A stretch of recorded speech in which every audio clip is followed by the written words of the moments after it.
It takes a significant commitment to throw your name into any elected official position.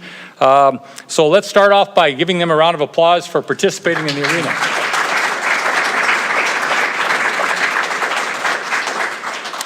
So we'll have a 2-minute opening comments followed by questions. That'll be 2 minutes. I encourage the candidates to be briefer if you want to, in the interest of time, and 6 candidates. And then we'll end with 1 minute at the end. So Mr. Schnieder, Steve Schnieder first. Thank you, Mike. Thank you, Mike. Is this on? Should be. Okay. As Mike said, I'm Steve Schnieder. I am originally from Worthington. I graduated from high school, the junior college at that time, which is now the community college. I attended the University of Minnesota, worked in a couple of jobs, Blue Earth County and Meeker County as a county engineer, and came back to Worthington. Spent the last greatest part of my career, 38 years here in Worthington as a public works director. I'm currently working part-time with the City of Worthington as their engineer emeritus, helping mentor the new engineers in the office. I've been on the school board for 27 years at this point. I've enjoyed every minute of being able to serve the public and the school district in the education of our children, and I hope that you'll support me in another 4 years. Thank you. Go ahead, Darla. All right, I'm Darla Agard. It's nice to meet you all and see you all here tonight. I'm running for school board because I believe in the transformative power of education. Growing up in Worthington, I had the best education. I had teachers who invested in me. They gave me their time and their resources, and they really laid the foundation for my career and my educational objectives. So now I'm an empty nester, and I have a remote career. So I've taken the opportunity to move to my hometown, and I'm really eager to give back to the community that shaped me. My professional background includes experience as an executive leader in a Fortune 500 company, and I've spent over 2 decades working in the education technology industry. So I bring every day to my daytime job strong collaboration, negotiation, and critical thinking skills, and I'm hoping I can bring that to the board as well. There's a couple things from a campaign perspective. Number one, I think we need to focus on creating a better relationship between our community and our schools. I recognize the importance of engaging with and listening to the diverse voices of our students, our staff, and our community. I am committed to making informed decisions and making decisions that reflect the best interest of our entire school community. I also believe in fiscal transparency. Every student should be front and center of our financial decisions here in this district. What you'll learn about me tonight is that I'm super passionate about education. I want a district that everyone can be proud of, a place where we can send our students to school, where we want to send them to school, and a place where we also want to work. So I appreciate you all coming here. Thank you for moderating, thank you for hosting, and I look forward to the discussion. Turn the volume up, Mike. Mike, is that? The speakers are not working. I think that speaker's working. Test, 1, 2. Okay, so maybe they both have to be on. I'm sorry, guys. Hopefully you can My hear. bad. Hopefully you can hear their comments. All right. Desi says she heard me. Okay. Go ahead, Eric. Yeah, thank you. Good evening. My name is Eric Parrish, and I would also like to express my thanks for hosting this event and to the other candidates up here. It does take courage to file for office, and I appreciate your willingness to serve. I have lived in Worthington for 17 years. I've just started my 18th year teaching at Minnesota West Community and Technical College. I grew up on a family farm over by Medford, Minnesota, if you know where that is, the smallest town in the United States with McDonald's. And from that, I learned how to work hard with my father and my grandfather, who were running his acreage. My father was also a teacher for 36 years, and my mother was a teacher. My brother started out as a teacher, and I swore up and down I would never become a teacher because that job is hard. And here we are.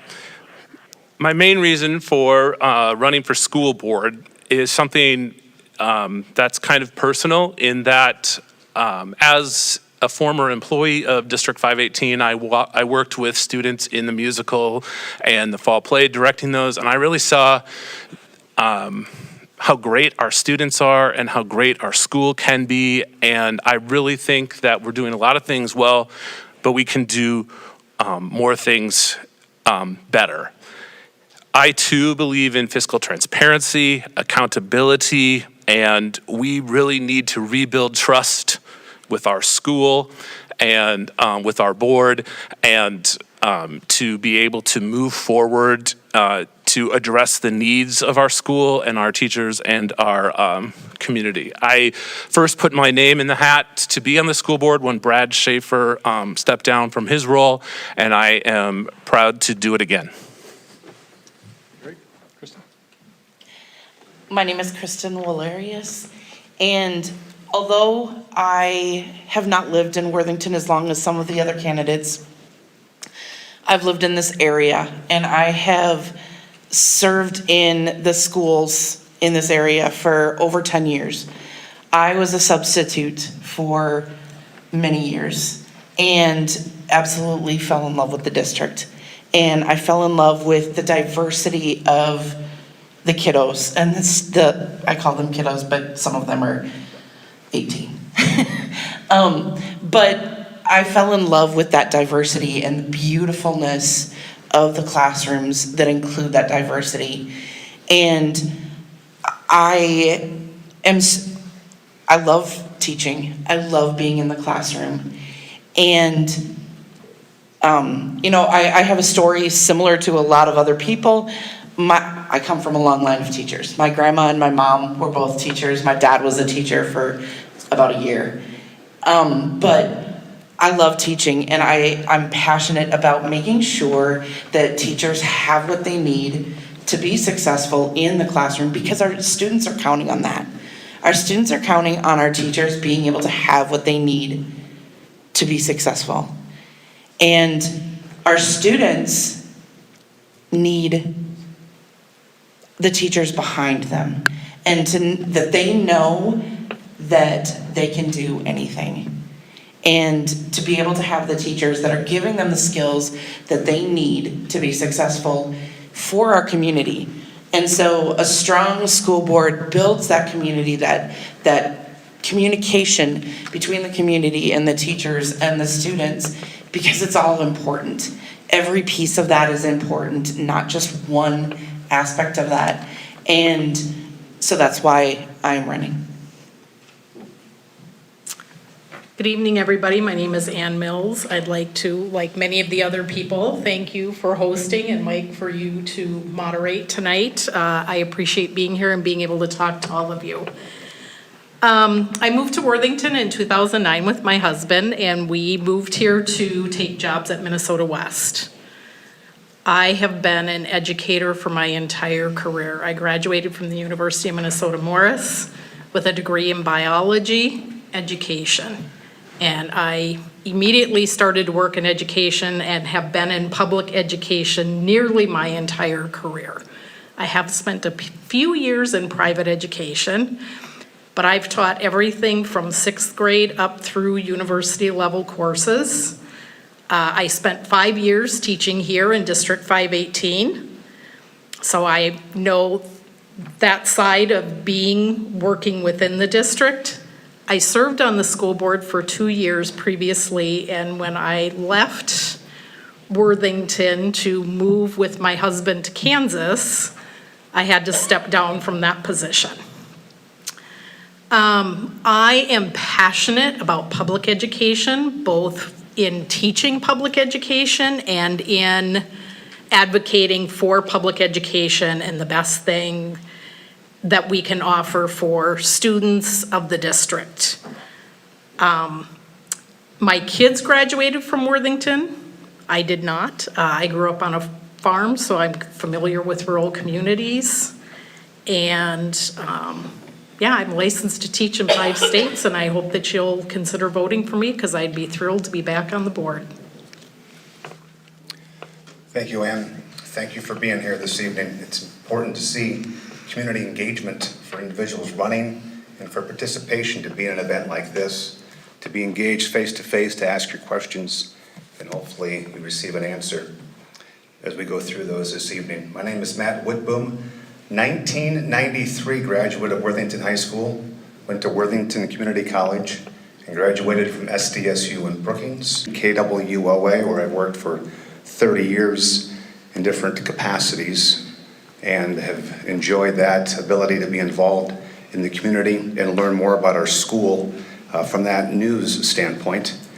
I've served at the State Soybean Grower Association Director for 10 years. I volunteered to be on our Nobles County Corn and Bean Grower Board, the Rock Nobles Cattlemen Association. I've been a past chairman of United Way and King Turkey Day. I have a passion to be involved with our community. I was a commissioner for 8 years, serving Nobles County.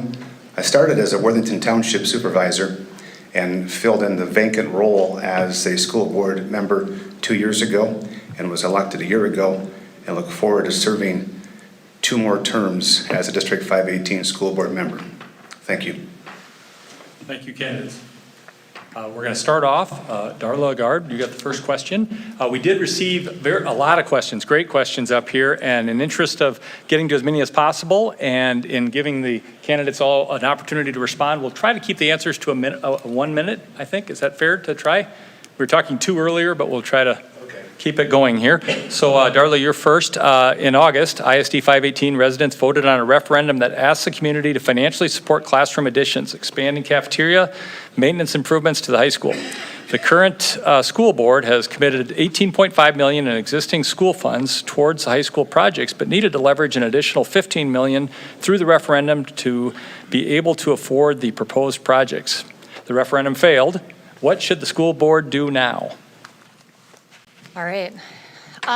So a little bit at a disadvantage because I'm not aware of what happened in committees and that sort of thing. But so I'm going off a little bit of a blank slate here. But the thing that I would want to focus on is prioritization. I'd want to know if we did a space utilization study, because that would show us the hotspots and the needs for what we need to do from a school building perspective. I think this is all about prioritization. I went to the school board meetings. I asked questions about that. I'd like to see a granular list of what is being done and what the costs are so that we can really figure out how to allocate our resources and do it wisely. There's got to be some other options. I don't know if we've looked at portable classrooms. I don't know if we've looked at scheduling changes, but there are different opportunities that I think we should look at in order to make this work. I think where the school and the community have broken down a little bit, we're going to have a problem getting a referendum to pass. So I think from a fiscal perspective, we're going to have to build in increments, and we're going to have to stretch this out a little ways. Thank you. Craig Parrish. When I talk to individuals in this community about the referendum and why it failed so badly, it's very obvious that there is a big distrust in the school and the board and what that proposal was doing.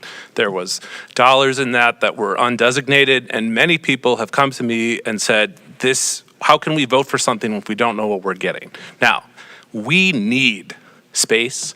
We need to renovate that kitchen at the high school from the 1950s. We need to fix that security point at the high school for the entrance and the entrance. Absolutely, we need to do that. But it only starts by rebuilding a relationship with our community, and that starts with talking to people and listening to people. And if we don't do that, we are going to continue to have failed referendum after failed referendum, as we have for the past 17 years that I've been here. Thank you. Kristen? So I think that the first step definitely needs to be a communication with the community. And what do you feel the problem is? Why are you not for the referendum? What is wrong? And find out what's actually going on first before we try and push through, because we know that we need the renovations. We know that we need the space. And I was at a couple of the board meetings where there were some community members, but there was like not very many people there. And so we're not getting a good group of people from the community that are telling us, this is what's wrong, this is what we have a problem with, so that we can actually address that, so that we can address some of those kinds of things. And then the other side of that is figuring out some of those out-of-box things, out-of-box ways that we can fix the space issue temporarily and then move forward from there. Ann? So like my counterparts up here, I think communication is key. I think it's always key in whatever we're trying to do. We need to be transparent so people know what it is that we're trying to do. Space is an issue.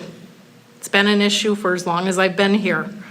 Before I was on the board, I was out in the community trying to encourage people to build something because we knew space was going to be an issue. We knew it in 2009 when I moved here, and it hasn't gone away.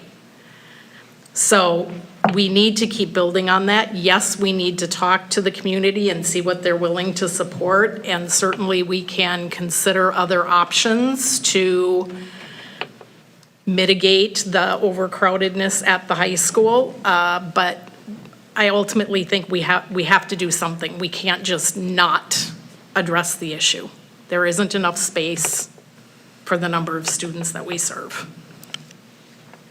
There's approximately 1,200 students at the high school in grades 9 through 12. The cafeteria, the space that our staff function in, was designed for 600 or so students.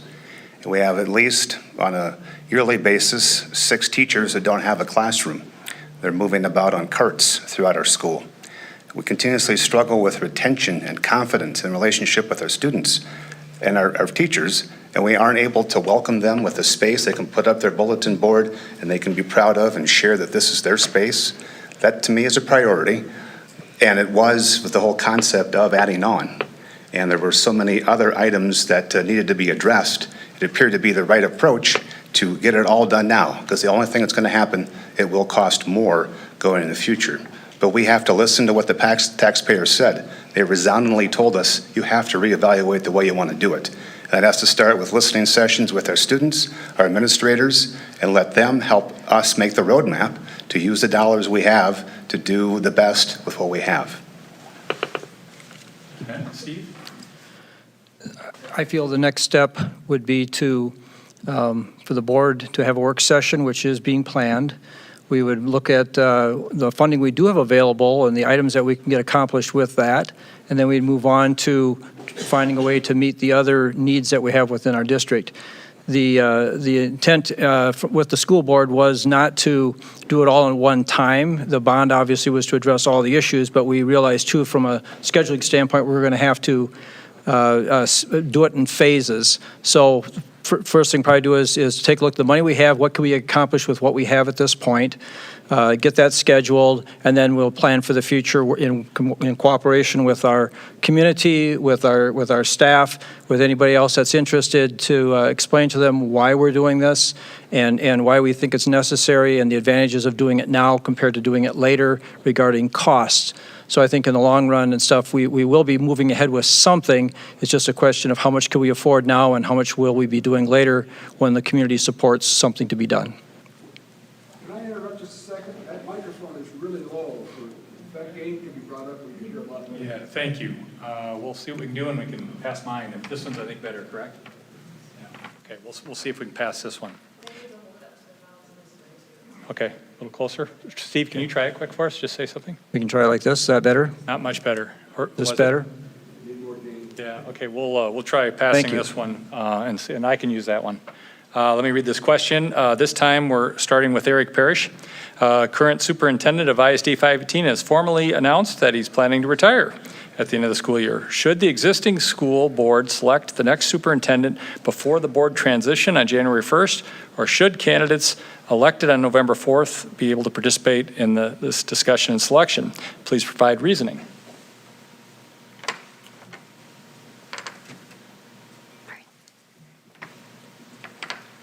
I think it's important that we understand that this timeline was set up by our visitor from the state this week that the appropriate timeline to do this search process would be starting in October and work through January, February, and March.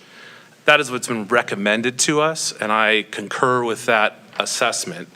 As someone who has served on several search committees at Minnesota West, including our current provost, that process takes time, it is complicated, and it really needs to not be rushed.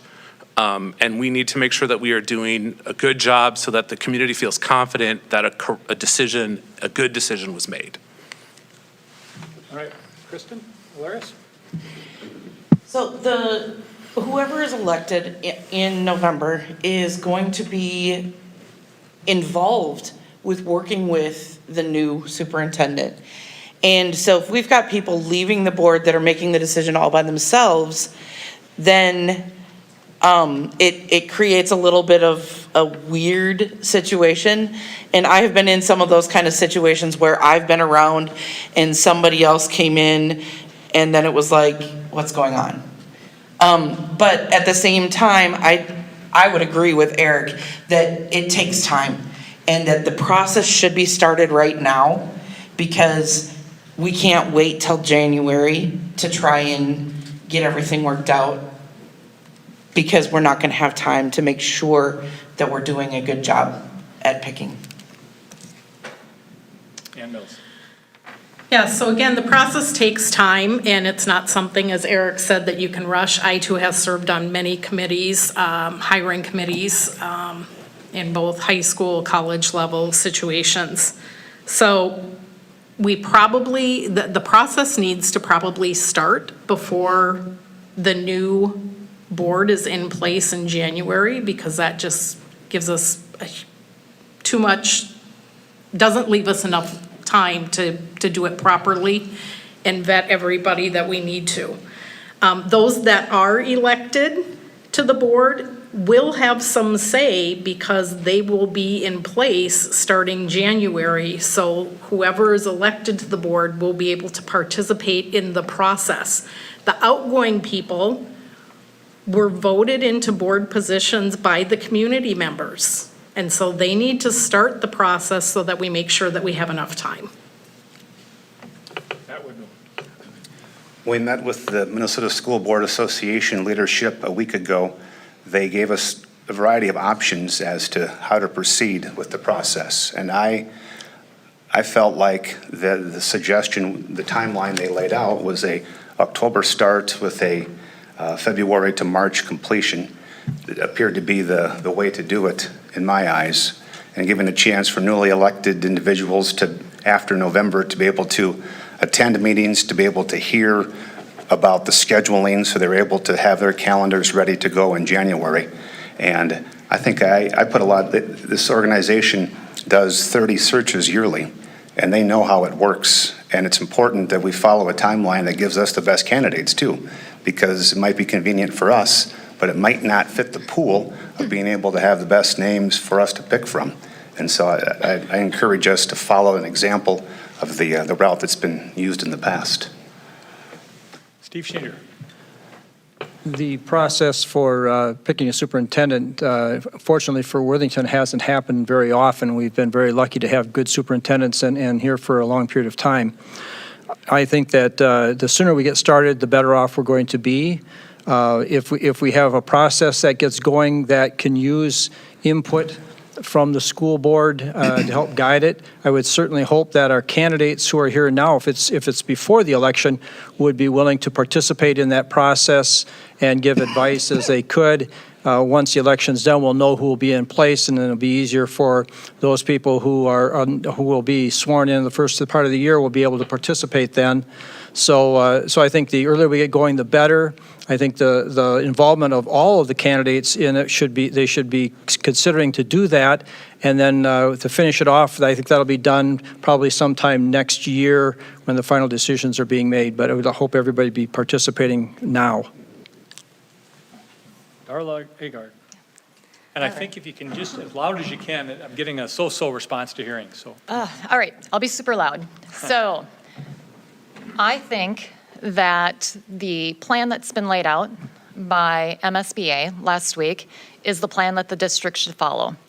And I say that because this board sets the tone for the entire district. And if you rush through this decision and you unilaterally make this decision before, let's say, the democratic process, right, of 4 empty seats or 4 seats open on the board is completed, I think you're going to break down the relationship between any new board members and that superintendent that you've rushed to hire. I've hired a lot of people. I've hired a lot of executives. It takes time. You got to write the job description. You've got to make sure you've got the check boxes for what you're looking for in a candidate. You have to recruit in order to get good people to interview in the community or in the district. So I think that the plan that was laid out last week is the plan that should be followed. Kristen Valerius, you're up next with this question. As one of 7 board members, you may find yourself in the minority on some topics. Even though you're firmly against a subject, how would you handle yourself in that situation? There's a way to handle disagreements. And you can disagree and still work together. And I would work to try to build the communication with the other members. If I was in the minority and everybody else was voting one way and I wanted to vote another way, I would find out why. Okay, what's going on? Why are you voting this? And try and hear that perspective first. And once I've heard that perspective, if I still don't agree, I'm still gonna vote the way that my heart says. But I am going to try to have that communication first and try to find out where people are coming from. And Mills. So I think one of the things that a board member needs to do is not only take my own perspective and listen to other board members and the information that we get, but we are voted into office by community members. So I want community members to be talking to me to say, this is what I think, this is why I think it, whatever, because I'm one person out of 7 representing District 518. So again, that communication piece is really important. At the end of the day, if I feel like I can't vote in favor of something or against something because of what community members have told me, that's the power of a board, right? I'm one vote and I get to vote yay or nay on each item that's presented, and then I can move on from there. Matt Whitman. I think split votes are healthy. I think it's a good thing to not see everyone always voting aye. I think it's important that the research is done before you cast a dissenting vote or a supportive vote and you're the lone aye. But I think that exemplifies the process and that the due diligence has been done and you can confidently cast your vote and you're doing it on behalf of the taxpayers you represent, and the vote is cast and you live for another vote. And I've voted no many times, and I think that it is because of an overall viewpoint of the process. I think consistency in that voting approach is an important part of representing yourself and your taxpayer as you govern their dollars in a board setting. Steve Schneider. Coming to some kind of consensus on a board when you're voting can be challenging at times and beneficial in others.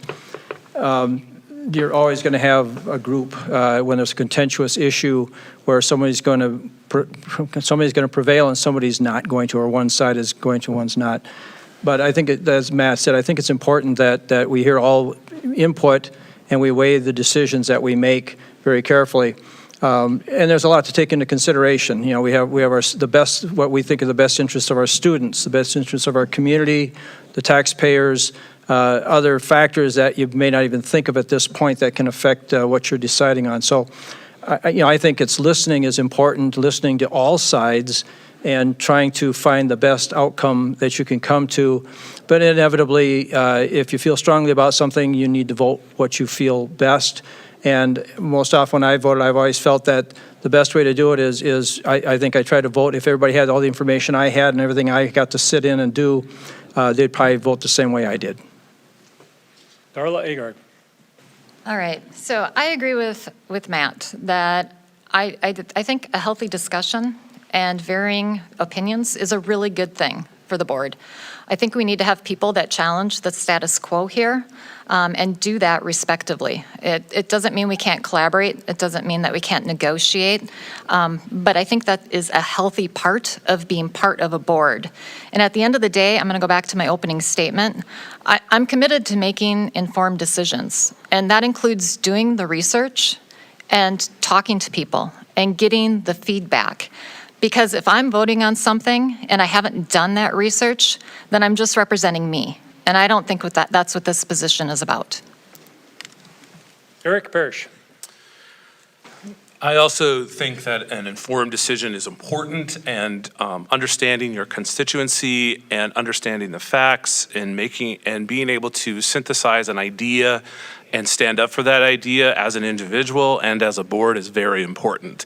I come from a background in the theater where we work collaboratively a lot, and we're working with many designers, and you're trying to come to a point and a decision which involves many different aspects, many different perspectives, many different experiences, many different skill sets. And when you bring those things together, it helps you be better. I am always better when someone else has a contrary opinion to mine, because it helps me see the world in a new way. It helps me see an issue in a new way. And we really need to embrace that collaborative aspect. My experience at the Premier Theater in Sioux Falls, when you vote and you don't walk away from a losing vote. You come together and you work harder to move forward. All right, Ann Mills, we'll start with you this time. I'm going to combine two of them. What do you think the role of a school board should be, and why did you decide to run? I'm going to take them in reverse order.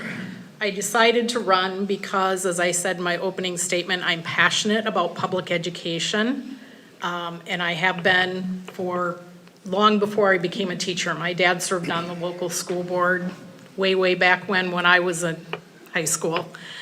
So I think that that's really important, that we have people that are passionate about public education, and I am that person. I'm sorry, Mike, what was the second part of the question? Yeah, what do you think the role of a school board should be? Yes. Role of a board member is to represent the constituents. I'm, again, one person of 7 that is here representing people that live in District 518. And I need to listen to the people but also do what is best for students. So I wish more people would come to events like this. I wish more people would come to the public input meetings that we have when we have things that, like a building that we need to address, et cetera. Thank you. Matt Widboom. When Mr. Schaefer moved out of the district a few years ago, I put my hat in the ring to be selected by the school board to fill that vacant position. And I did so because I think it's important that the school board has representatives that have kids in the district. At the time, I had 4 kids going to school and attending the classes, and I think that's an important part of being aware of what's happening within the school buildings. And I plan to, the same attitude as when I sought to be a commissioner. I'm a believer in term limits, and I imposed myself an 8-year term there, and I would do 2 terms here representing. And our role is to be listeners and to be able to stand up and speak when we feel it necessary. Steve Schneider. The role of the school board is to set policy and represent the community in the education of our children. And it's important for us to understand our roles compared to what a teacher does or what a custodial person does or anybody else. We aren't there necessarily to teach our children, although we serve a role in their education. We're there to set policy, to manage this district itself. And we do that by getting input from our community, from the staff, from the people we serve, our students and stuff, to best do that. I ran for the school board 27 years ago because I had an interest in continuing to serve the community. I was involved in many of the civic organizations in the community, the Optimist Club, the Kiwanis Club. I was active in my church. I was active in the Catholic school in Worthington. I served on different boards for my profession. I feel it's important that we give back and put time into all aspects of our life, not just concentrate on one or two areas. So I feel it's important to be active in our community, and I look forward to continuing that activity by serving on the school board. Darla Agard. Yeah, I'm going to take it in reverse order, too. So why did you decide to run? I believe in public education. I'm passionate about public education. I want to give back to the community that I grew up in. And I want to help rebuild the relationships between the schools and our community. As far as the role of the school board, I might have a little bit of a different slant on this. I think the school board should be representing the diverse voices of our students, our staff, and our community. I also think the school board should be bringing innovative solutions to solve the complex challenges that face the district today. Eric Parrish. When I threw my hat in for Mr. Schaefer's seat, I shared a unique perspective with the interview committee that I had, and then that is, as an instructor at Minnesota West, I have a really unique experience of seeing the work of our high school students in comparison to neighboring districts. And I also teach at Mankato State, or Minnesota State Mankato, and also at Central Lakes College in Brainerd. And my experience has taught me pretty easily that I can identify what school the student is coming from based on their strengths and their weaknesses. And I too think that the power of a public education is unbelievable, and we need to, as a school board, be supporting our staff, our administrators, our teachers, our paras, everyone in that building. We're working towards a common goal, and it is our job to support them so that they can do their best work. Kristen Willaris. As a teacher myself, I think that's actually one of the big reasons why I decided to run, is that I am a teacher. I see things from the perspective of a teacher in the school. But at the same time, I work with diverse students and see the needs that these students have. And I see the needs that teachers have. And being in the community, I see some of the needs that are in the community. And I think that a school board member needs to be able to listen to all of that and try and find out the best way to help our schools be the best that they can be, to educate our students. And I think that a teacher being in that role brings a unique perspective of somebody who has actually been in that classroom, in that school district. All right, Matt Widboom, we'll start you off this time. I'm trying to piece three together, so bear with me here. In the past academic school year, the board addressed whether a teacher's Puerto Rican flag and pride poster should be allowed in a classroom. There have also been national and regional discussions on book bans and appropriateness of that. Can you speak to your stance on those issues? A year ago, the process started of addressing an issue that was brought forth from a classroom, and the school board chose to do its best at that time with the information it had to create policy regarding the issue. At that time, I was leery with the idea of creating policy in the heat of the moment. My hope was that we'd be able to step back and not with an emotion-filled head craft policy. That's not a good time to do it. We had to have something to be able to continue to function from a school standpoint if there continue to be concerns that parents had and that teachers had and that students had. It was a heat of the moment decision that in retrospect, we could have stepped back and in the off-season summer, when we do a lot of policy work, taken our time and been able to craft something after the instant reaction. But a policy is designed to continuously be looked at, and I hope as we continue to get farther from the circumstance, we can create a policy and improve on it that addresses the needs of all of our students.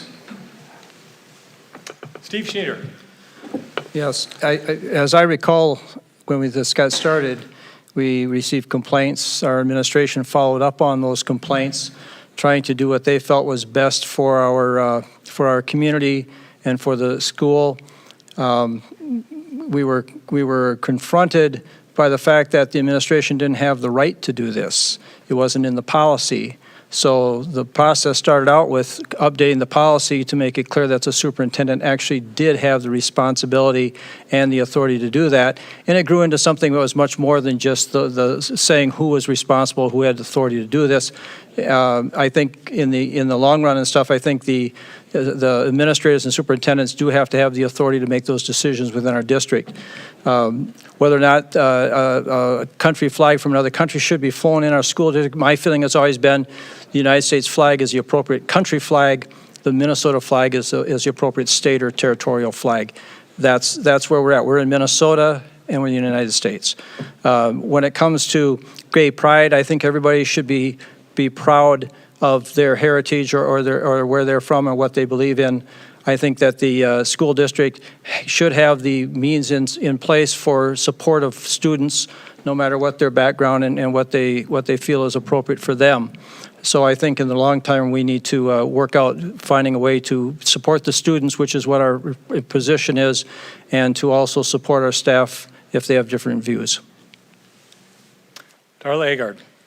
Yes, so I followed this really closely when it was happening, and I believe that the process was flawed, and I think it contributed to the breakdown in the communication and the respect between the schools and the community. I don't disagree that the United States flag and the Minnesota flag should be up in a classroom. My perspective is, aren't we so much more than that, though? Aren't we proud of so many other things, and don't we represent so many other things? If we believe in inclusion and diversity from a society and a community perspective, why would we take down symbols that support that and teach that? Kids need to feel like they belong. And on the flip side of that, kids need to understand that it's their responsibility as part of this community and part of this society that they make others feel included as well. Eric Parrish. When this issue came up in front of the board, I spent several days advocating to the board to take a measured approach to a decision around this. I sent several emails, I made several phone calls, but more than that, I received so many text messages and phone calls from people in the community who felt scared and helpless to do anything and did not want to speak up. And it became something that I felt obviously personal for me to be an advocate for those students, because representation matters. And whether you are on one side of an issue or the other side of an issue, there will always be someone who disagrees with you. And what we really need to do is come together and decide what really is the issue. Do we really understand what the problem is? Do we really understand why this is becoming an issue? Many of these things that were discussed are brought up to become divisive, and divisiveness is not helpful in an education situation. And we really need to lead with compassion, with understanding, and with a collaborative approach. Kristen Valeris.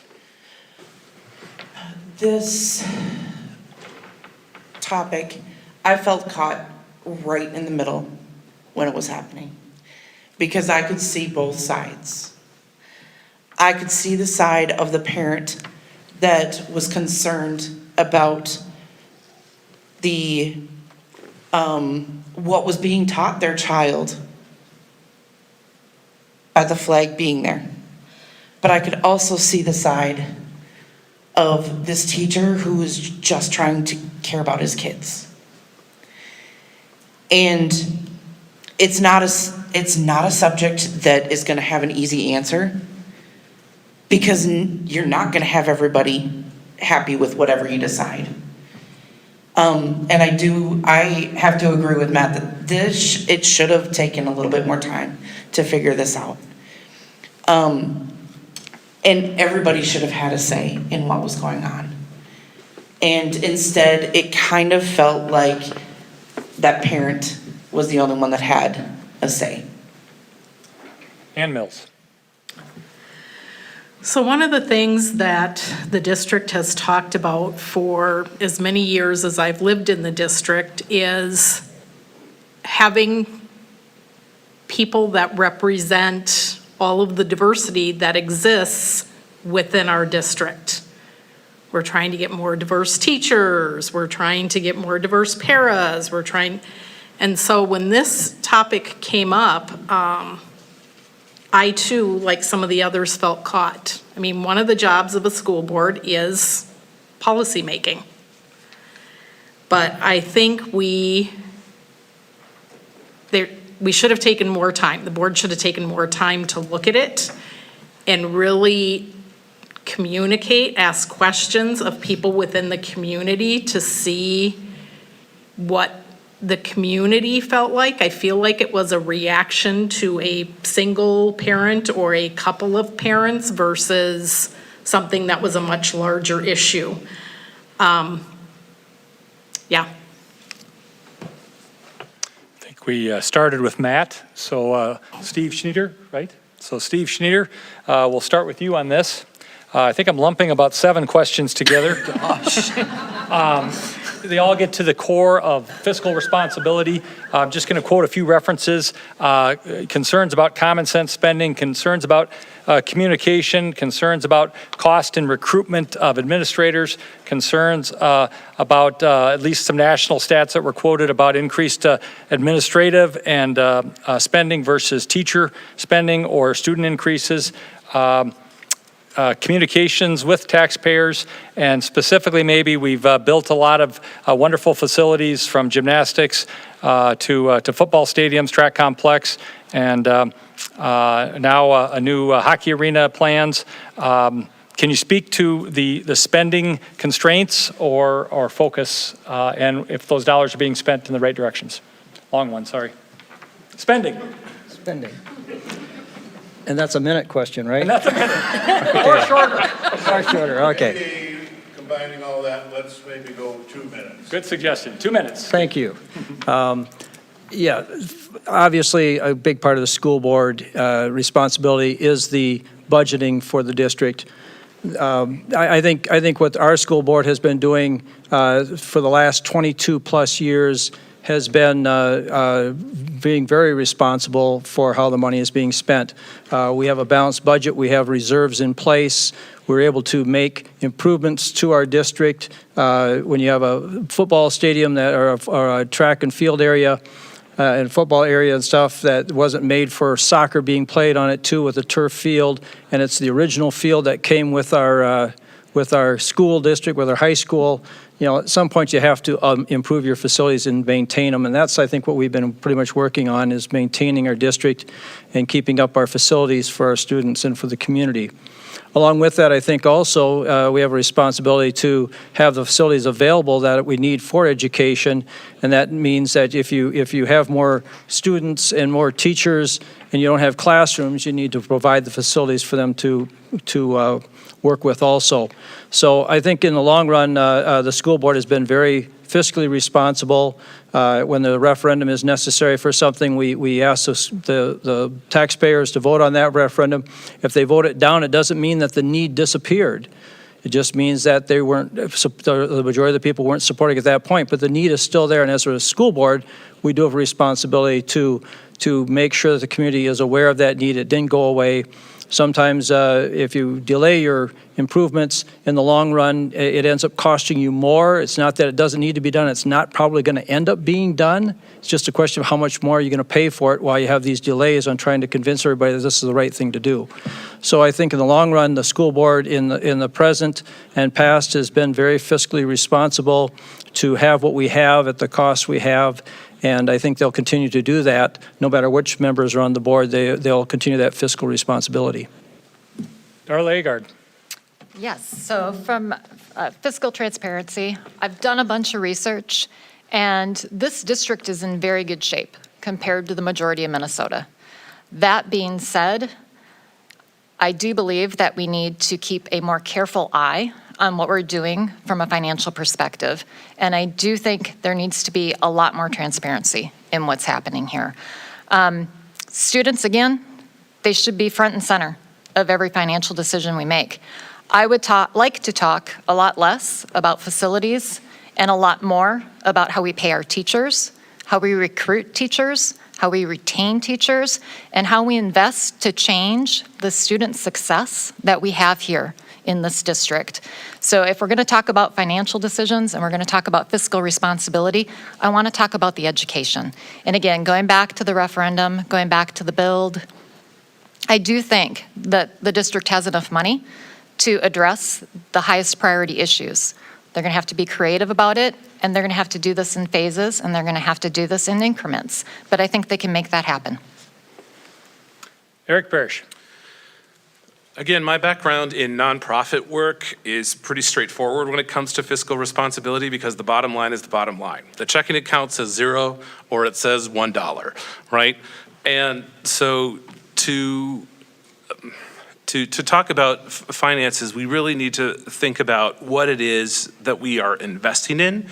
And I absolutely agree that we need to focus on our academics. We need to focus on our technology. The technology in our world is changing so rapidly that it's even, it's complex for me as a Gen Xer, sort of. I'm an edge kind technically. But the point is that, that's part of the teaching retention piece of this, right? If you're providing the trainings, if you're providing the curriculum, if you're providing the technology, you are doing your students good.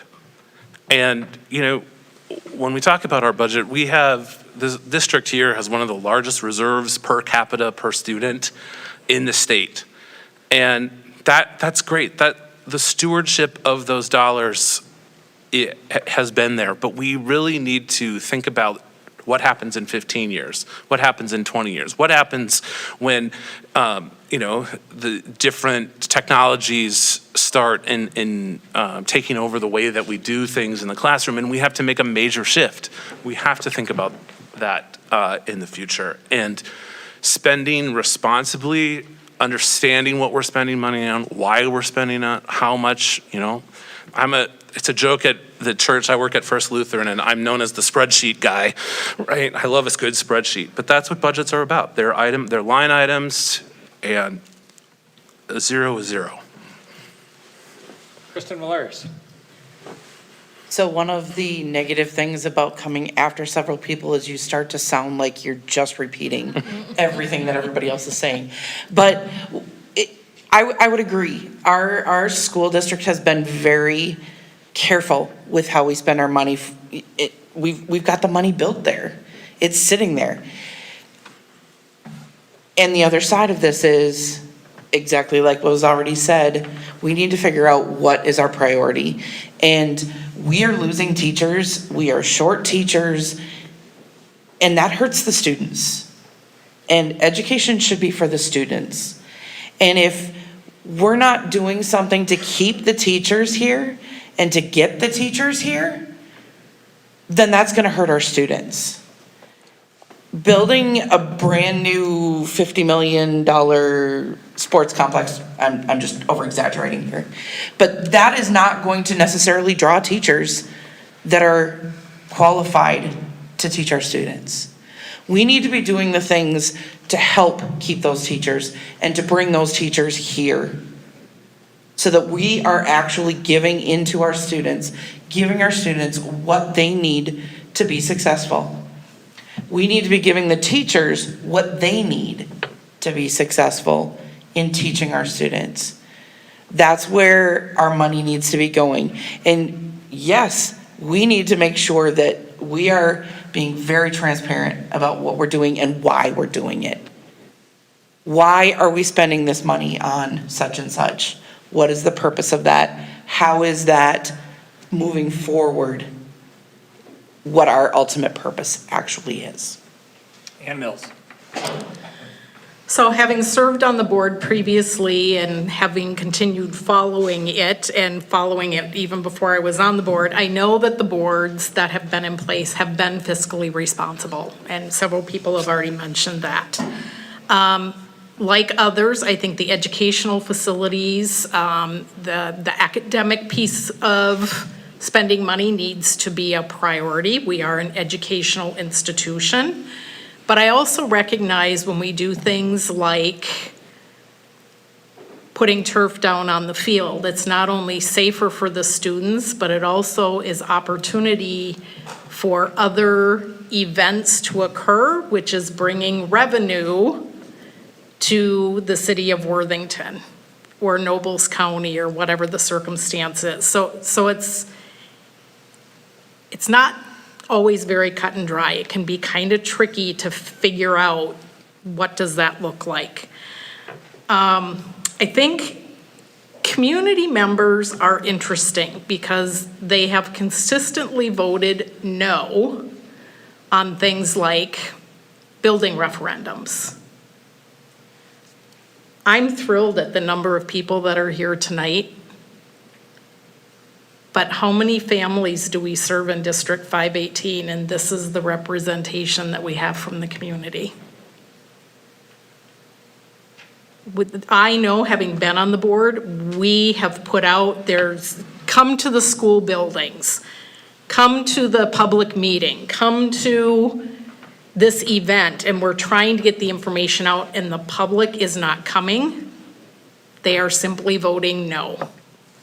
So we need to do something, and I right now I don't have the answer to try and reach people so that they will come to events like this so that they can hear the information, so that they're actually voting based on knowledge, not just a gut reaction. And I think they're all watching on Cable 3, right, Randy? Matt Whitboom. Into my second year of doing this position as a school board member, it certainly is drinking out of a fire hose, of understanding how the process works, and a $72 million budget and one of the higher employers of the town. And the complexity of the funding process was clearly designed just to confuse us, I think, from a state standpoint. But you know, that from a public servant standpoint, we do not have any money. All the money that's allocated to do these programs is your money. So that's our taxpayers' money throughout the state and the nation, and it just comes in a different envelope. And I think that's an important part for us to remember as we're putting those dollars to work in our district. When I was on the soybean grower board, one of the pledge you took said, can you stand in front of a member and tell him that you spent his money wisely? And I think that's something that I carry with me when I'm making these kinds of decisions as well. And we talk about teacher recruitment and retention, and something that doesn't really cost a lot is culture. And you don't put a price tag on the culture, but I think the culture has a big part of what we're looking at, continuing to broaden and retain and value the teachers that we have that educate the kids that are the part of our operation. We aren't making widgets or boxes, we're making young people that are going to go out and represent us here and in the world. And that's the part that we have to remember, that we're one of the most unique businesses that is around.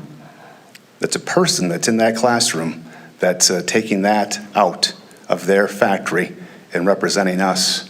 And I think that's another part of the investment of how we're equipping those young people to get out there and represent us.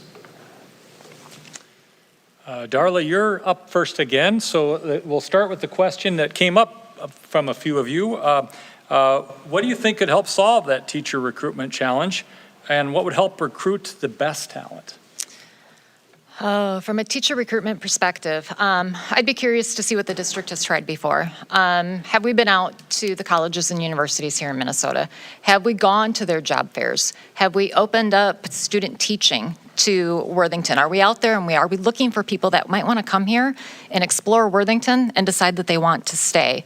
The other piece of it is, I don't know if you've ever explored maybe providing small scholarships to students that are part of an education program that already at the colleges and universities. If we can commit a little bit of money to them while they're in school and have them sign a little bit of agreement, they can come back and work for us for a few years, we might be able to capture some new teachers. I don't know if any of this has been considered, but it's something I would want to do.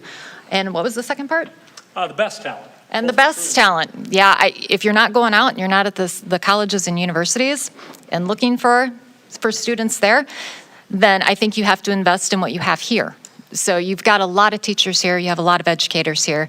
Don't forget to invest in them and have them so that you can keep them here and you can retain them here. The other thing I'd want to point out is that step and lane compensation model might be something that you want to revisit. I'm pretty sure that that's what's used here, and I think there's a lot of opportunity to make sure that we are paying our teachers a fair wage and that they are getting increases as appropriate. Eric Parrish. As I said in the previous question, the retaining and recruitment of teachers is more than just money. I mean, we tried the cash incentives last year to some success, but not a lot of success. I'm part of the Teacher Pathway program, and I'm aware of how that works out at Minnesota West, where we're trying to recruit our own to come back to our schools, and we've had some success with that. That's evident this year with the new teachers that we're hiring. But for me, if you know me, you've heard me say this multiple times. Worthington is a microcosm of the world, of the United States. And we have a lot of the problems that the United States has in a small way, and we sometimes choose to look at that as a small town, and we sometimes choose to look at that as a big city. And really, for me, the idea of recruiting teachers is, do teachers want to come to our community? What's the civic engagement there? What's our housing crisis? Can a teacher afford to live in Worthington on a starting teaching salary? There are several new teachers this year who are living outside of our community flatly, solely because they can't afford to live here. I think Darla and Eric must be sharing my brain or reading my brain or something. I don't know what's going on here. As a teacher, as a former teacher in this district, I heard many times the statement, well, at least this person's a warm body. That goes right against what we're talking about the best talent and getting the best teachers here. We're willing to just accept whatever, and that's not really necessarily doing what we want it to do. But the other side of that is teachers should feel like they can be who they are, that they can teach out of their gifts and their talents and not be afraid that somebody is going to say, oh, you're done, because they didn't teach the way you thought that they should. Now, obviously, we have the Board of Education that we have to follow, but we need to be a little less nitpicky. Ann Mills. So Worthington is not unique. There is a teacher shortage nationwide. I am licensed to teach in 5 states. And I'm going to tell you that I had 5 people from 5 different states contact me when I decided that I was going to leave the job that I was in. So Worthington is not alone. It's a nationwide crisis right now. Educators nationwide are being asked to wear so many hats right now that the burnout rate, I don't know what it is, but it's tough. Because you're being an educator, you're being the advisor, you're helping with schedules, you're et cetera, et cetera. There's a whole list of things. And I'm not saying that they shouldn't have to do some of those things, but it's a lot. It's a lot of hats to wear. We have invested in Grow Your Own, so I think that that is one thing that we have done in this district. It's just taking time for that to catch up.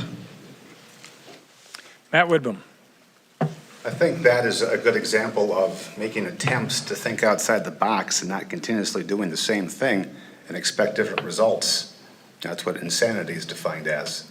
And so we are expanding the net being cast at different colleges and trying to find different ways to encourage folks to come here, to relocate here, to try a different career. But that housing situation is a true challenge. And that's something that our city is doing the best they can, I believe, with county assistance and with private partnerships to try to address that. But that's a good example of an item that has a direct impact on us without really being able to address it. And I think that we've also over years have tried to foster relationships with other teachers, a mentoring program within our schools to show that we value these new people and want them to continue to grow and be better and take further education and continue to learn and be a part of our teaching process. And so I give a lot of credit to our administration for continuously putting those programs in place to show our teachers that we do value them. Steve Schneider. The demand for teachers, as you've heard, is very high, and supply is getting lower and lower. You talk to the administrators, we used to get hundreds of applicants, now they're lucky if they get a handful in some cases. I'm on the Southwest West Central Service Co-op Board representing not just Worthington, but all school boards in this part of the Southwest Minnesota, and they're the same thing there and stuff. It's not just teachers. There's paras. There's all kinds of staff. All staff are hard to find right now, whether in private business, public, or whatever. So I think those are always going to be a challenge for us in the future. The state demographers told us this many years ago that we have the baby boomers going out, and we're going to lose our workforce, and we're going to be short of workers, and that's exactly what happened. So I think what we have to do, everything we can to try and get them. We're doing a lot of the things everybody suggested. We're offering scholarship assistance. We're trying to grow our own. We start a partnership with Southwest State so they can work out of Minnesota West to get their degrees without having to actually go out of town to get that, so they can stay at home and be more affordable to them. So I think in the long run, we're doing a lot of different things. We're trying to find answers, and we're open to any other suggestions to improve the relationship with the teachers and to also improve our salaries, our benefits, and those types of things as best we can. Okay, this time I think we start with Eric Parrish. This may be able to be a 30-second. We still have a lot of good questions, and I appreciate all the questions. I want to try to get through as many as we can. We'll do this maybe as a 30-second question. I think it's just a more direct one. Where do you stand on cell phones and electronic issues in each school? Should they be limited, banned, or along those lines, do you think e-learning days are productive enough to continue? Or is that a minute? Well, they're seemingly, Name of 30. they're electronic questions, but they're seemingly unrelated, right? Are e-learning days effective? Well, that really depends on the teacher's ability to facilitate some sort of learning and the preparedness that they have for that and the curriculum resources that they have so that they can be successful. But it's also you to the students' access to technology, to Wi-Fi, to charging stations, to power, et cetera. So are they effective? I don't have any data, but I would think that there are a lot more factors than what's immediately apparent. In terms of cell phones, I am known for Eric's cell phone bucket, and everybody puts their phone in the bucket at rehearsal, and nobody gets to be on their phone until rehearsal is done. I am the worst at being on my cell phone. You can ask everyone in that back row back there. And so I do think they're distracting, and I do think that we need policy around that. Kristen Valerius. So I started teaching at Pipestone today, and they have an absolutely zero cell phone policy, and I love it. I did not think I was gonna like it, and I love it. I love my kids not being distracted by their phones while I'm trying to talk to them. And then in terms of the e-learning days, I would agree with Eric. It really depends on the teacher. I think if a teacher is really engaged in providing those things that work, I think it really can work. And I think that there's some teachers that just put minimal effort, and those are the instances that it doesn't necessarily work. Ann Mills. I'm gonna rock the boat. I don't have strong feelings about cell phones in classrooms because I have used it at times as a learning tool where I'm asking students to respond to questions and they're actually using their cell phone to engage in the educational process. I work with high schoolers, so it can be an issue, but because they're high school students, I've always had the stance of if you choose your phone over doing the work, there are consequences. So your choices always have consequences. You make good choices and you get good consequences. You make bad choices and you have bad consequences. There you go. E-learning days, as a teacher myself and seeing colleagues work and put together lessons for e-learning days, I do think that they are effective, but Eric makes a good point about access to Wi-Fi, which is bigger than any of us. So that can definitely be an issue. Pat Woodboom. I've brought up in discussions with administration to tighten and stiffen our cell phone policy. And I think that was a good example as a lone member on the board of, it takes buy-in. It takes everyone, it takes a policy like that, the teachers have to be behind. And they have to be the ones that drive that discussion. Myself, they'd all get thrown in the street as you walk in the door. And that's what I tell my kids, that I think it's the root of so many problems, especially in our younger kids that have that at their instant. And so I would support an intense policy as long as our teachers were able to believe that was something to enforce. I've watched my kids go through the e-learning process, and in some cases, it worked swimmingly, so well that they could have done the entire year that way. And I think it's a nice tool for us to have to be able to still educate our kids in a snow day or other events where we can't be in the building. Steve Shear. E-learning is a great opportunity for us. We have a lot of students who take classes through our program, our electronic program, our VIBE program, and it helps those students catch up and get ahead of classes that they maybe couldn't get or missed out on and need to make up credits. So I think e-learning has a real good place in our educational system.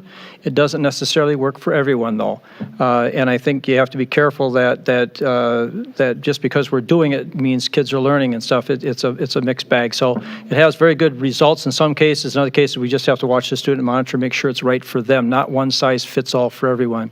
When it comes to cell phones, obviously elementary school, kids don't need to have their cell phones, probably intermediate school. As you get in older stuff, it's hard for the kids. I think we have too much cell phone time, everybody, adults and students. I think that we need to be more socially responsible. I was able to listen to a radio program today that was discussing this more on a national level and talking to states that have passed the laws and stuff restricting it. And I think overall, I think we're going to see more restrictions on cell phone use because it's too distracting and they're just not learning when they got their cell phones going. Darla Haggard. So for e-learning, I think it's a mixed bag. I think students all learn differently, and there are some people who can't learn in that environment. I am one of those people. So if you give me an e-learning task, I'm not very good at it. I don't pay attention. I get distracted. So students have got to be that way as well. The other thing about e-learning is if you don't have a parental support network at home, it's going to be really tough to have students complete the work and to stay on task and to get it done. So I think that's part of the mixed bag as well. With regard to cell phones in schools, I believe the state is discussing or is going to ask us to have a policy in place by March 15th of 2025. So this is going to come up and we're going to have to know what we're going to do by then. I'm going to throw it back. And when I was in high school, I don't think my parents called me during the school day a single solitary time. They didn't need to be in touch with me. And, I'm out of time. One more thing. I think it's horribly distracting for students. I'd love to put those cell phones in a bag and seal them up and have students set them aside. The one thing I don't want to do is have teachers policing a policy. They wear too many hats. We shouldn't ask them to wear another one. Kristen Valeris, this is your question first. Combining two again, but hopefully it makes sense. Please name one characteristic you believe is most important in the next superintendent, and perhaps one characteristic that you bring as a school board member. I think that the characteristic that would be good for the next superintendent would be the ability to have those communications, have those discussions with people, and be willing to not always be right. And what I would bring is the fact that I am in a classroom and I was teaching in Worthington for several years, so I understand the district. And so that kind of all together would be. Ann Mills. The characteristic that I'd like to see in a superintendent that we hire is that that person is approachable. I think that that's really important, that people feel like they can talk to that person and just have that open communication. A characteristic that I have that sometimes is good and sometimes is bad is you don't usually have to guess what I'm thinking, because I'm going to let you know. Matt Wedboom. It might be cliche, and I've mentioned it many times, but I think the culture word is an important word. And I think it starts with that, and there's so many other characteristics that surround that. And our flow chart starts at the culture setting at the top. And I think it funnels down all the way through our entire staff, from the administration to each building to each staff member. And I think that pace setting with the culture attitude is very important. I think I am just take the word approachable from my standpoint of being able to be, was that the time, Jim? You got 30 seconds. 30 seconds, okay. Yesterday, I received a phone call from a concerned citizen about the money that the school was spending on the superintendent search. And we had a good discussion about that, and I hung up the phone and took a call from a parent that was concerned over some curriculum in her high school. And I did my best to take those messages and to have a discussion about the fiscal responsibility of the district, but then also to point that parent in the right direction. And I promised them a follow-up as to how their concerns were handled. I think that it's not our job to micromanage, but it's to put the people in the right position to be able to feel like they were answered and heard, and that their concerns were addressed. Steve Schneider. I think from not just our superintendent's perspective, but all our administrators' perspective, is that they need to be focused on the betterment of our district as a whole. That involves our students, our staff, our community. You can't just focus on one area individually and stuff. You need to be focused on all aspects of being part of our community, part of our school, and being good leaders and setting an example for those areas. For myself, I try not to come in with a predetermined answer. I try to be more balanced in how I approach things. I like to listen to people. Don't always agree with everybody. Everybody doesn't agree with me, but I think it's important to listen to them, try and understand their perspective. But I also like to think that when I get done, if I make a decision, I think it's based on the information I have available to me. I think I try to do what's best for the students, what's best for our community as a whole, and do that in a balanced format without predetermining what should be happening before it actually happens. Darla Agard. A characteristic for the new superintendent. I'm a strong believer in change is good. I would like to see someone who comes in and challenges the status quo based on what they're hearing from the community, the staff, and the students. As far as a characteristic for myself on the school board, I think I'm an innovative problem solver. I do that through collaboration, through negotiation, through research. I like to involve people in that problem-solving skill. So I think that's a characteristic that I could bring to the board. Eric Parrish. I think a characteristic for our incoming superintendent needs to be someone who is a leader of integrity and can lead a team of professionals. I've had several conversations with most of the principals in the last week and visiting their buildings and getting my eyes on what's going on in our classrooms. And all the general consensus is that they want someone to come in and let them do their thing, support them, be a team player, and let them, we're paying them to lead, we need them to lead. As to a personal characteristic, I'm a curious, inquisitive question asker, sometimes to everyone's detriment, but I want to have all the information.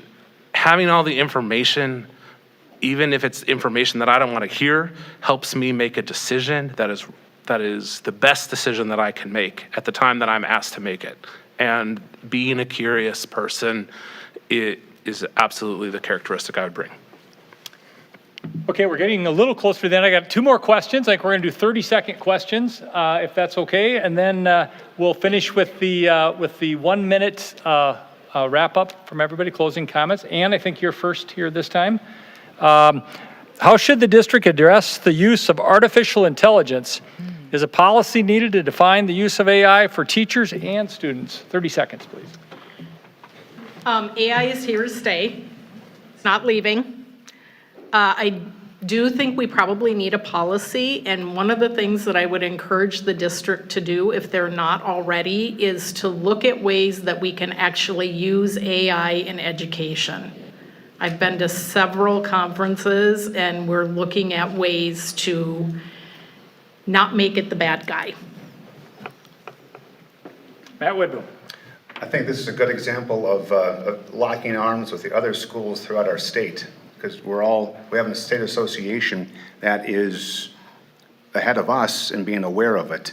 And let's not chart the territory ourselves. Let's try to be a part of a bigger process to help shape something that works, because this is such a giant thing that we can't do it ourselves. We have to take the professionals and those that are already on top of it and let them help us put a policy that makes sense in our district and throughout the state. Steve Schneider. As we're all aware, artificial intelligence has been with us for some time. It started out small, and now it's gotten to the point where it's a concern. I think like all technology and stuff, it's always going to have good and bad. The good news is it can help us learn. It can help our students do better. It can help us to be more productive, and we can learn better. But with the good always comes the bad, just like cell phones and stuff. Cell phones are great instruments. Start out small, and they grew into something that became problematic now. And I think artificial intelligence is the same thing. We're just going to have to find a balance between what's good and encourage that, and what's bad and filter that out. Darla Agard. Yep, AI. I love AI. I use it every single day in my job. The people who report to me, the teams that report to me, use it every single day in their job. This world is going to change. Careers that we have today are going to disappear tomorrow because of AI. I'm not worried about a policy. I'm worried about getting it in our curriculum so that the students understand what's coming and what's going to be available to them. Because as many careers that disappear, new careers are going to pop up for them. And I want them on that cutting edge of that opportunity. Eric Parrish. I was part of the team at Minnesota West that first started looking at this issue, and back when ChatGPT was in still 2.0, I took the opportunity to ask it the same question every Monday for a year because I wanted to see how the answer evolved. The thing is that we still know as educated individuals when it's wrong. Do our students and will the people in the future? That's the thing that scares me about it, right? Just over the summer, it has gained the ability to read a PDF. So every lesson plan that I have used using a PDF so that students can do a homework without the ChatGPT giving it an answer, that's completely out of the window now because it can read that PDF and do the homework for them. I agree that we need to figure out how we can get it into our classroom and make it useful and understand that, but I do think it's much bigger than any of us have the ability to wrap around our mind around. Future moderators, maybe. Mr. Valerius. Short answer, yes, I think we need a policy. The June of 2023, we had the opportunity to take a training with AI, and at the time I was scared to death to even try anything AI. It got my toes wet is about all that training did, but since then I've tried to utilize it a little bit more and tried to work with it to see what I could come up with. And one of the classes that I'm taking right now for my master's is actually talking exactly about that. It's talking about how we can use AI in the classroom. And I think that it just is going to require a little bit more looking into some of those things. Ann Mills. No, Oh, did we do that already? You started? I just started. Oh, sorry, It's thank Matt. you. Okay. Only time I did that tonight, though. It right? is. So Very that's pretty good. I was kind of worried about that. Matt Widboom, we're going to start you off with a final question. We'll go with 30 seconds here again. I'm going to combine a couple. How do you think, or how do you determine if our school is successful? And maybe add to that, what do you think could be done to improve test scores?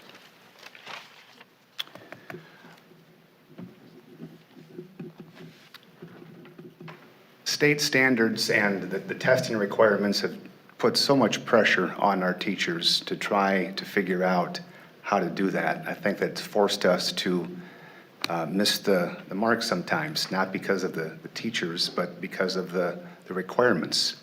If the state would just let us educate our kids that are so unique and so different than any other district. We have kids that aren't here to learn Algebra 3. They're here to figure out how to wire their house and how to balance their checkbook. I know that's not a realistic thing because of the state standards, but if we just, when we have the opportunity to try to craft something to work for our kids, I think that is such an important part of being able to do that when we have an opportunity to. Steve Schneider. Yeah, I think judging our students as a group, we segregate them and we break them down into smaller fraction or smaller areas, and then we see how that group is doing compared to another group. I think every student learns as they go. Some learn better and faster than others. Some need a little bit more help than others. But I think it's more important for us to judge the progress that each student makes individually, comparing how we are doing as a school as a whole, especially when you compare us to the rest of the state. When we have students that come into our community and struggle with the English language, maybe don't have a lot of formal education, all those types of factors come into how fast they're going to learn, how they're going to proceed, and how they're going to show up on state tests. So it's not a good thing to compare us that way. As far as what to do, I think we just need to continue to help the students learn as quickly as they can by having special programs for those who need extra help, like reading, learning to read by third grade is really key to learning it all. Darla Agard. Determining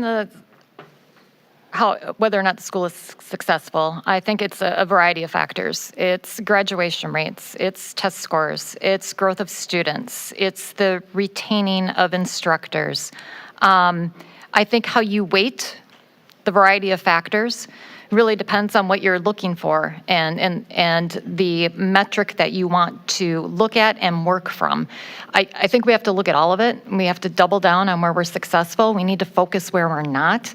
But at the end of the day, students across the entire state are struggling right now. We are in a post-COVID struggle with getting kids at the level that we want them to be at and getting the student success where we would expect it to be. So we're going to have to be creative about it. And we're going to have to look at it a variety of ways, and we're going to have to treat every individual student differently and meet them where they're at. Eric Parrish.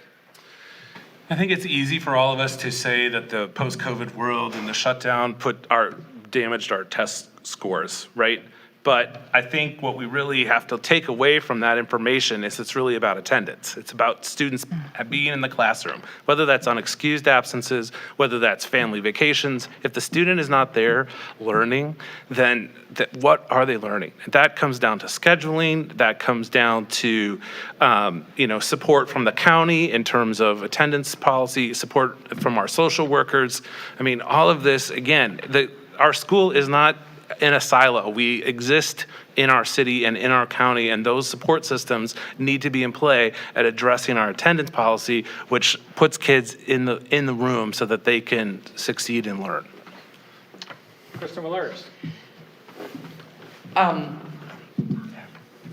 Okay, there it was. So all students are smart at something. And I think that one of the things that determines the success of a school district is when those kids know that. When the kids leaving the school know that they are smart at something. It's different for every student, but they are smart at something and they need to know that. And when it comes to test scores, it's hard because you have kids who do not know English who are taking a test completely in English, and their scores pull everybody else's score, the average down. And that's a really hard thing. And so it's not an easy solution because you're trying to help those students learn enough English that they can pass the test, but then you're also trying to help everybody else to be able to pass just normal. Ann Mills. I think the biggest thing we probably need to look at is graduation rates, but even that is very murky. Josh Noble and I have actually looked at graduation rates for a few years back, and the state reporting on that is even murky about how they do it. So when you look at the state's way of doing it as compared to how an individual school might do it, it can look different. So it's not as cut and dry as we might think it is.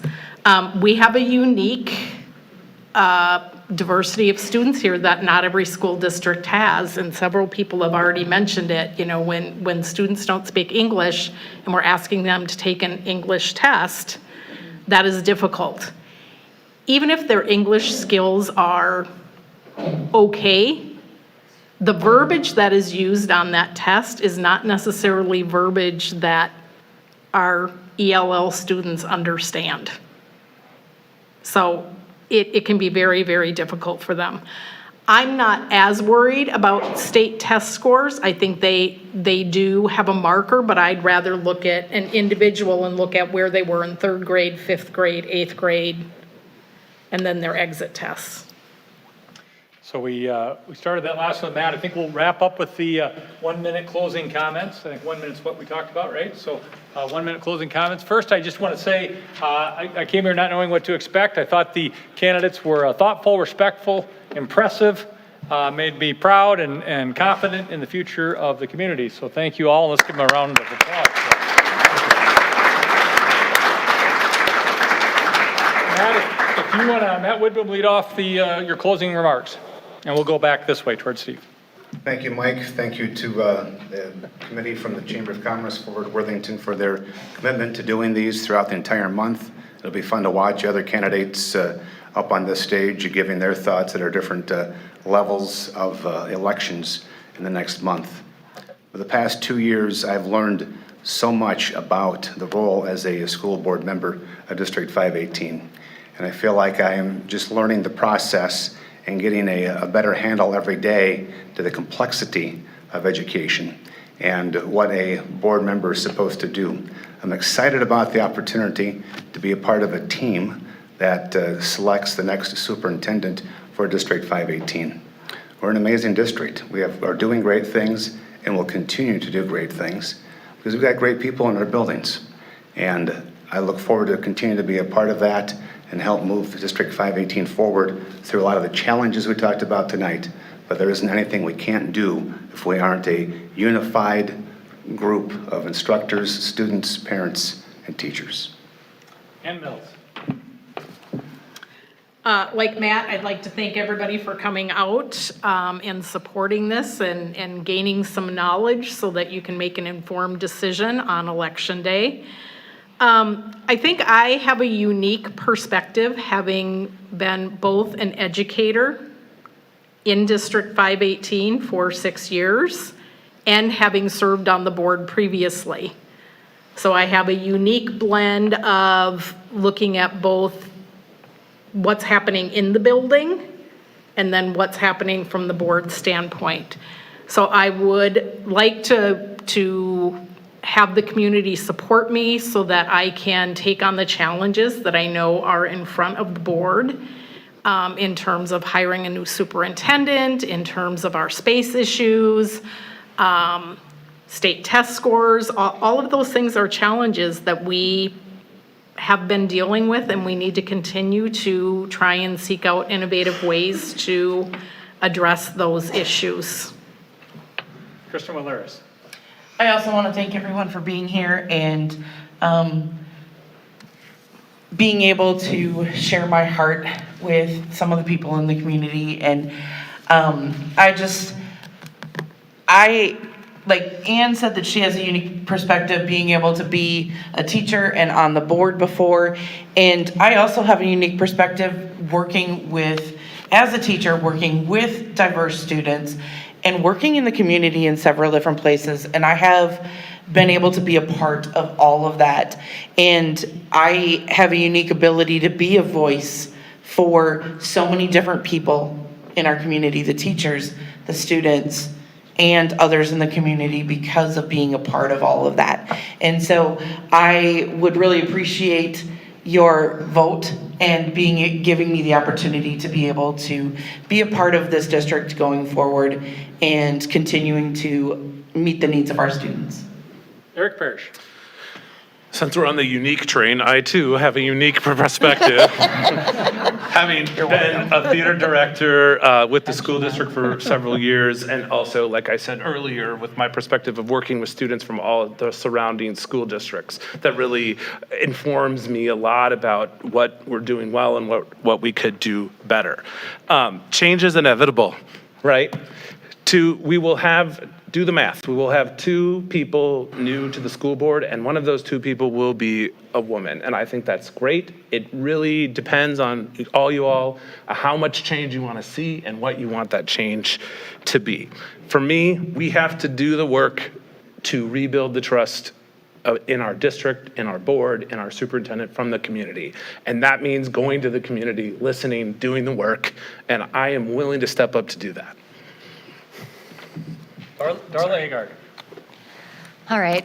Thank you all again for coming tonight. I just want to close by reiterating how dedicated I am to ensuring that every student in this district gets a quality education, or at least a chance for a quality education.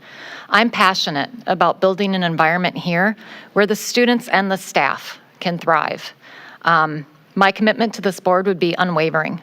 I've got the time and the energy that I want to dedicate to serving you. Going on the unique train, I do think I have a very unique perspective as well that I can bring to the board. 2 decades plus in the education technology industry is very different than from anyone else that's up here tonight. I can bring that new perspective and bring maybe something different that can help the board in the challenges that they're facing right now in the district, the challenges that they're facing. So I just want to conclude. Thank you again for coming tonight, and I look forward to hopefully working with you all to making our schools the best possible places that they can be. And Steve Schneider. I really appreciate everybody coming tonight and those who are viewing us live to take your time out this evening to hear what we have to say and to meet 4 new people that they have to choose along with 2 existing people running for office. 27 years on the board. I've seen a lot of good times on the board. I've seen a lot of tough times on the board, tough decisions. I'm appreciative of the staff we have and the administrators we have and how they've led us to the point we are today, being fiscally sound. We've made a lot of changes over the years to be able to adjust to our changing population, to the changing challenges that we face, and to the new challenges that are be coming up for us in the near future and on into the future. I would more than welcome serving on the board 4 more years. I've enjoyed the last 27. I've served on the Minnesota State Service Co-op Board of Directors. I'm on the Southwest Regional Development Commission. I'm on the Regional Development Commission, and I am active in my community. I always have been, and I probably always will be. I hope you'll find it in your hearts for everybody to at least go out and vote, and I hope you all vote for me. Thank you. All right, well, that concludes our District 518 school board debate for 2024. As some of the candidates alluded to, 4 of the 6 will be selected. So get out and vote and do your due diligence talking to those folks. I want to thank again the Forward Committee, the Governance Committee that was involved, especially Jim and Zuby for timing and doing a great job, and Randy, but thanks for being here with Cable 3 recording. With that, thank you all also for being here.